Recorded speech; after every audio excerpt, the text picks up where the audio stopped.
Assalamualaikum warahmatullahi wabarakatuh. Sahabat pemirsa yang dirahmati Allah Subhanahu wa Ta'ala. Video ini mengisahkan sebuah kampung terpencil, yang banyak warganya berprofesi melakukan ritual pesugihan tuyul. Para warganya terlihat sangat miskin. Namun sebenarnya harta mereka melimpah, karena ditabung dan dibuat beli tanah dan rumah di kota. Lalu bagaimanakah cara Kang Ujang dalam membongkar praktek pesugihan di kampung tuyul tersebut? Silahkan disaksikan kisahnya selengkapnya. Dan semoga Allah Subhanahu wa Ta'ala senantiasa memudahkan Kang Ujang Bustomi dalam menjalankan setiap misi dakwahnya.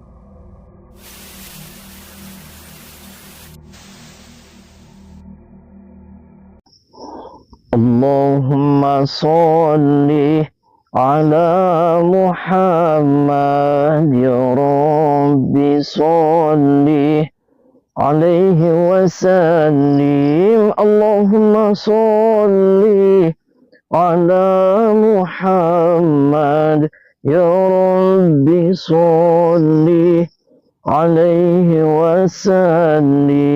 Rabbi fanfa'na bibarakatihim wahdina al-husna bihurmatihim. Rabbi fanfa'na bibarakatihim wahdina al-husna bihurmatihim. Assalamualaikum. Assalamualaikum.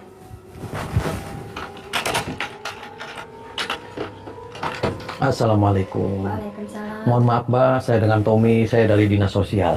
Oh iya, ada apa? Ya, saya mau silaturahmi, saya lagi mendata ini warga-warga kampung sini, yang kebetulan kampung sini itu warganya konon katanya banyak yang membutuhkan bantuan dari kami, dari Dinas Sosial. Oh iya, baik. Kebetulan ini sambil diliput, kita sambil live streaming, biar kepala dinas saya di kantor itu melihat bahwasanya saya ada kinerja untuk mendata dan memonitoring warga-warga yang lagi susah membutuhkan bantuan dari kami. Oh boleh, silakan. Boleh saya masuk? Mangga, silakan. Sendal ini masuk?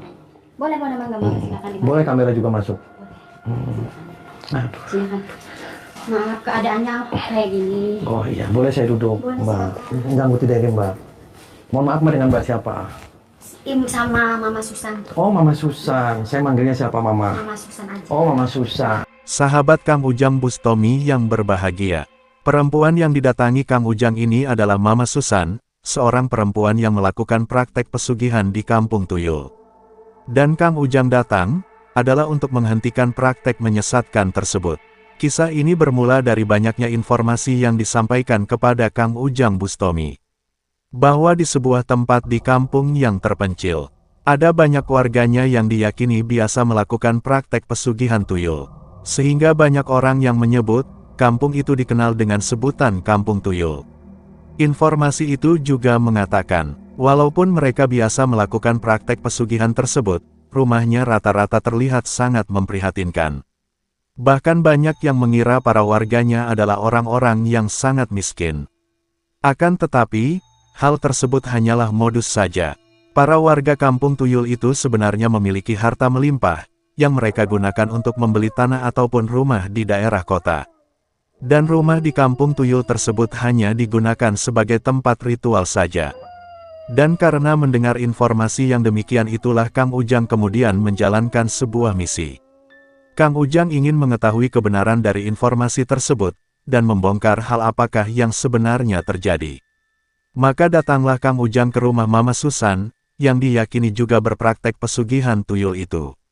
Dan untuk melancarkan misinya, Kang Ujang menyamar dengan nama Tommy, yang bekerja sebagai tenaga honorer di Dinas Kementerian Sosial. Dia bertugas untuk mendata warga yang sekiranya pantas untuk mendapatkan bantuan dari pemerintah. Mama Susan pun sangat bersyukur karena merasa akan mendapatkan bantuan tersebut. Sehingga dia berusaha menunjukkan keberadaan dirinya yang memang terlihat miskin. Dan setelah berbasa-basi yang demikian, Kang Ujang pun segera mencoba menginterogasi kepada Mama Susan. Bahwa benarkah, di kampung tersebut banyak warganya yang melakukan praktek pesugihan tuyul. Keliling aja di data, janda ada berapa, yang Iya. tua ada berapa, yang muda ada berapa, yang ya janda kembang ada berapa, Boleh, di nanti cerita besok aja. saya Biar nanti tanya. saya datang ke sini tuh udah siap semuanya untuk Pak Kepala Dinas ngasih bantuan ke kampung ini. Iya, iya, iya. Ya Iya. cuman saya tuh ada hal yang mengganjal di diri saya ini, Iya, Mbak. gimana? Jadi begini, kan kampung sini ya tadi saya ngeliat lah banyak yang sudah tidak layak huni lagi lah. Iya. Ya rumah tidak layak huni. Semuanya Pak di sini. Iya tadi saya Pada keliling nggak juga. mampu. Cuman nih rumornya nih Mbak. Mama apa Mbak nih saya Mama manggilnya? aja. Oh Saya Mama. di sini dipanggil Mama Susan. Oh Mama. Jadi ya gini mah. Jadi rumornya ini saya di luaran itu saya diutus Pak Kadis ke sini tuh Pak Kepala Dinas. Iya. Bahwasanya di kampung sini tuh heboh kan katanya kampung tuyul. Bukan. Oh. Di sini nggak ada kampung tuyul. Bukan. Oh. Isu. Siapa yang ngisuin? Ya saya juga informasinya dari Pak Kepala Dinas. Makanya saya kasih tolong Tommy di cross check itu kampung di sana kon katanya banyak rumah tidak layak huni dan tapi ketika saya mau ngasih bantuan ke kampung situ tuh ada rumornya bahwasanya di kampung itu banyak tuyul. Enggak bohong itu tuh. Isu itu mah. Di sini tuh anak-anak pada ngaji, ibu-ibu pada di masjid. Gimana sampai isu dapat kampung tuyul? Nggak Ya. masuk akal. Kalau saya punya tuyul, ini kondisi di sini nggak kayak gini, Pak Tommy. Oh, ya kan bisa saja mungkin hasil daripada pencurian-pencurian itu untuk menilai derita apa. Jadi pencucian uang dibawanya Udah ke luar Pak negeri. Ustaz, Pak Tommy, jangan yang jelek-jelek. Ini di sini kondisinya kayak gini. Kalau misalkan Iya. di sini kampung tuyul, saya di sini banyak isi-isi benda-benda bagus-bagus. Tempat aja saya nggak ada. Buat tamu aja saya nggak, gelas aja saya nggak punya Pak. Oh gitu. Coba bayangin Pak Tommy. Tapi saya melihat ini di kamar sebelah situ ada sesuatu hal yang janggal. Boleh saya masuk ke sana? Enggak, jangan, itu nggak ada apa-apa. Itu isinya gudang, baju-baju bekas zaman dulu, bapak saya, galon, kayu-kayu, itu nggak ada apa-apanya. Ya saya mau ngecek aja karena kamar Nggak tadi itu bisa, jangan. ada sesuatu hal Itu yang spesial, aneh. jangan. Nggak bisa. Kenapa? Ya kan nanti kan Ya nanti. itu kan privasi saya, kenapa nyolot? Kan saya nggak boleh. Nah kan katanya mau minta sumbangan. Ya kan kita dicek semua dari kamar per kamar kan siapa tahu itu di dalamnya itu ruangannya itu dari Ya emas, enggak, dari nggak berlian. Mendengar Kang Ujang yang berusaha menginterogasi dirinya tentang adanya profesi pesugihan tuyul di kampungnya. Terlihat Mama Susan berusaha untuk menutupi bahwa tidak ada orang yang melakukan pesugihan tuyul di kampungnya. Jikalaulah dia melakukan pesugihan tuyul, tentu dia dan keluarganya sudah punya rumah yang megah. Dia meminta Kang Ujang agar tidak percaya informasi yang disebutnya fitnah itu. Akan tetapi, Kang Ujang tidak ingin percaya begitu saja. Kang Ujang merasakan ada energi gaib menyesatkan yang ada di dalam sebuah kamar. Namun ketika Kang Ujang minta izin akan memasuki kamar tersebut, Mama Susan langsung melarangnya. Bahkan, dia kemudian marah-marah kepada Kang Ujang Bustomi. Mengetahui yang demikian itulah Kang Ujang kemudian melakukan tindakan. Kang Ujang menyerang Mama Susan yang marah-marah itu dengan ilmu hikmahnya. Sehingga tiba-tiba, Mama Susan bangkit, dan terlihat seperti kesurupan. Dia berbuat aneh dengan memasukkan ibu jarinya ke mulutnya, seperti halnya perilaku seorang anak kecil. Dan sepertinya, dia kerasukan makhluk tuyul yang masuk ke tubuhnya. Kang Ujang kembali menyerang Mama Susan yang bertingkah aneh tersebut. Di saat itulah kemudian muncul seorang pria yang langsung marah-marah. Dan dia adalah suami dari Mama Susan. Kamu diapain istri saya? Kita ngobrol dulu Pak, kita nggak tahu isi Bapak. So kita ngobrol Pak, ngobrol. Mohon maaf Pak. Bisa duduk Pak, bisa. Perkenalkan nama saya Tommy, saya dari Dinas Sosial DKI Jakarta. Bapak siapa namanya? Nama saya Yudi. Oh Pak Yudi. Pak Yudi Ya. sehat Pak Yudi, sehat. Sehat. Ya tadi saya datang ke sini, saya melihat isi Bapak itu sudah pingsan. Pasti kamu pelakunya istri saya seperti itu. Pelakunya Pak, saya datang ke sini. Jelas-jelas kamu yang datang ke sini. Cuma kamu aja. Pak, saya itu datang lagi ke sini sudah pingsan sendiri. Buktinya seperti itu berarti kamu pelakunya. Aduh, silakan aja Pak panggil pejabat setempat. Saya ke sini nih Pak. Saya dari Dinas Sosial lagi monitoring. Saya lagi ngecek Badan Statistik Nasional. Apa itu tuh yang apa ngecek orang-orang tidak mampu. Ya, nggak perlu saya itu. Makanya Bapak nggak usah ngegas, santai aja. Ya, Bapak waras kan waras. Waras, kamu yang nggak waras. Bapak mau bantuan enggak nih dari pemerintah? Tak perlu. Nah, kenapa Pak? Saya udah bersyukur seperti ini. Oh, sudah bersyukur. Serius nih Pak, nggak mau bantuan? Nggak perlu. Kan Bapak ini rumahnya sudah tidak layak huni. Nanti Bagi saya ini udah bagus. serius nih Pak. Ya. Oh ya sudah kalau Bapak nggak mau bantuan dari kami, dari Dinas Sosial, oke. Nah, cuman saya kesini Pak, yang jadi masalah itu di rumornya kampung itu banyak sekali orang melihara tuyul. Sembarangan kamu. Tahu dari siapa kamu? Kok tahu siapa? Ya saya kan cuma nanya aja Pak, nggak usah ngamuk-ngamuk. Tidak, di sini semuanya pada santri, pada ngaji, pada sholat. Nah, Bapak punya tuyul Pak? Tidak. Jangan bohong Pak. Tidak. Serius Pak? Serius. Jangan bohong Pak. Tidak. Kalau Bapak punya tuyul, berarti nanti pemerintah nggak mau ngasih bantuan sama Bapak. Tak perlu. Emang kerjanya apa? Kalau mau Pak? ngasih silakan. Kalau banyak neko-neko seperti ini saya nggak butuh. Emang Bapak kerjanya apa? Nyangkul, ngambil rumput, Tuh kan, bangunan. Jangan bohong Pak. Jujur aja sama saya Pak. Nih, Pak, kalau misalnya mau ngasih dari dinas sosial silakan, tapi dengan syarat nggak boleh yang macam-macam. Kang Ujang pun mencoba bertanya kepada Pak Yudi suami dari Mama Susan, bahwa kedatangannya adalah juga untuk mencari kebenaran informasi tentang adanya praktek pesugihan tuyul di kampungnya. Akan tetapi sama dengan istrinya, Pak Yudi juga tidak bersedia mengakui perbuatannya. Dia hanyalah seorang yang bekerja sebagai petani dan buruh bangunan. Dan dia tidak tahu menahu tentang pesugihan tuyul di kampungnya. Bahkan, Pak Yudi menjadi marah, karena dia merasa Kang Ujang telah berusaha mencampuri urusannya. Namun Kang Ujang juga tidak percaya dengan perkataan dari Pak Yudi. Karena sangat jelas dia rasakan, di rumah tersebut, ada energi iblis yang sangat kuat berkeliaran. Dan Kang Ujang meyakini, ada seseorang yang sedang melakukan ritual iblis di rumah tersebut. Dan mengetahui Kang Ujang yang terus berusaha menginterogasinya yang demikian, Pak Yudi pun menjadi marah. Namun juga demikian dengan Kang Ujang Bustomi. Kang Ujang tahu bahwa Pak Yudi terlihat menyembunyikan sesuatu.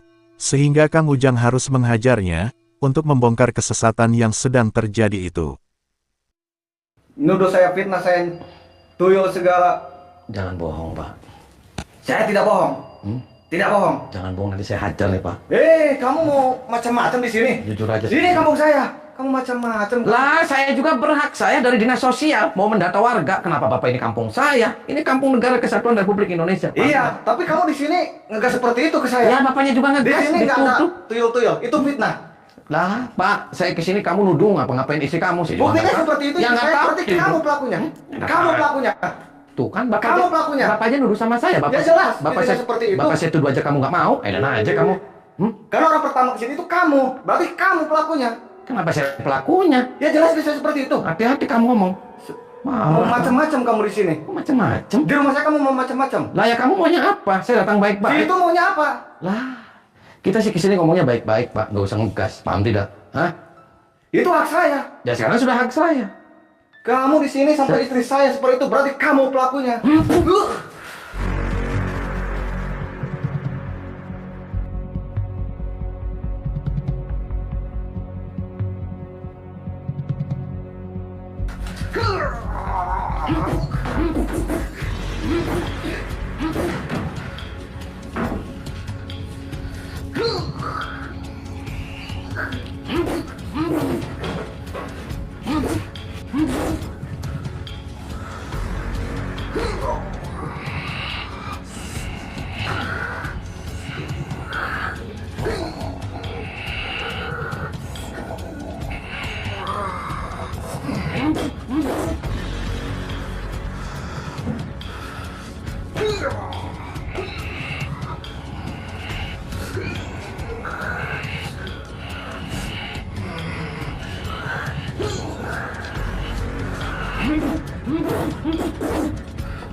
Kamu nggak kamu?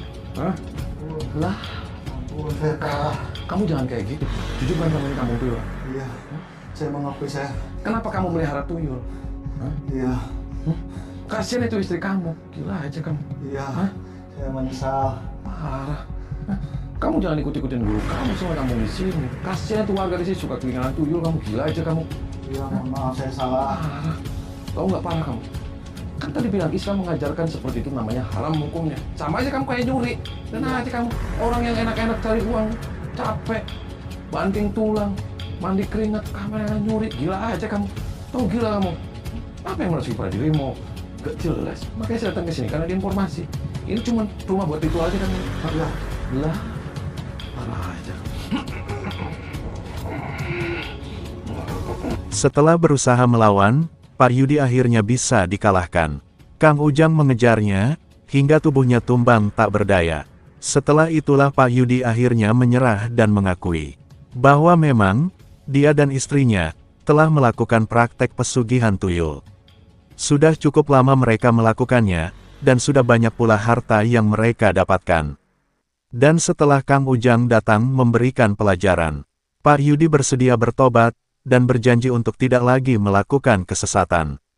Juga dengan Mama Susan istri dari Pak Yudi, Kang Ujang berusaha menyadarkannya, walaupun awalnya mencoba melawan. Setelah ilmu iblisnya dihancurkan, sang perempuan pun akhirnya bisa tersadarkan. Terima kasih, telah menyaksikan kisah dakwah inspiratif yang penuh edukasi dan kemuliaan ini. Ambil sisi positifnya dan buanglah sisi negatifnya. Tentunya kami juga berharap, kisah dakwah yang kami sajikan ini bisa memberikan manfaat, juga menjadi petunjuk bagi para pemirsa. Dan semoga, Allah Subhanahu wa Ta'ala, senantiasa memberikan banyak rahmatnya kepada kita semuanya. Wassalamualaikum warahmatullahi wabarakatuh.